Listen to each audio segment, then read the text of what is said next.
ये तस्वीरें उस भारतीय सेना के जवान की हैं जिसने आधी रात आतंकियों से लड़ते लड़ते अपनी जान देश को कुर्बान कर दी है।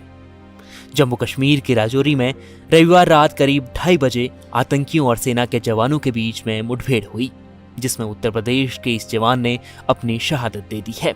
बॉर्डर पर तैनात उत्तर प्रदेश के हाथरस का सुभाष 7 जाट रेजिमेंट में तैनात था, जिसने महज 28 साल की उम्र में आतंकियों से लोहा लेते हुए देश के लिए शहादत दे दी है। अब घर में इंतजार कर रही सुभाष की मां, उनकी पत्नी और उनकी बच्ची उनके जाने के गम में बिलख रही हैं। उनकी शादी हुए केवल 4 साल हुए थे और अब वो अपनी दूध पीती बच्ची और पत्नी को अकेला छोड़कर देश के लिए शहीद हो गए हैं। आपको बता दें कि 7 जाट रेजिमेंट में तैनात सुभाष 1 महीने की छुट्टी बिताकर करीब 15 दिन पहले ही ड्यूटी पर लौटे थे और इसी दौरान राजौरी में आतंकी हमले भी बढ़ गए और फिर आतंकियों से मुठभेड़ हुई तो सुभाष ने बिना डरे आधी रात आतंकियों का सामना किया, लेकिन बदकिस्मती से वो बुरी तरह घायल हो गए और बाद में उनकी मौत हो गई।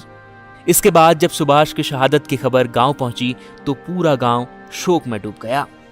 उनकी पत्नी, उनकी मां, उनकी दूध पीती बच्ची के आंसू थम ही नहीं रहे हैं।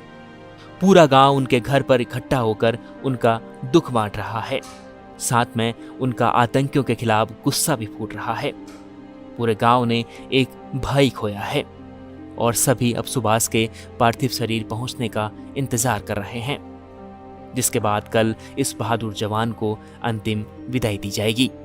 News report इंडिया.com।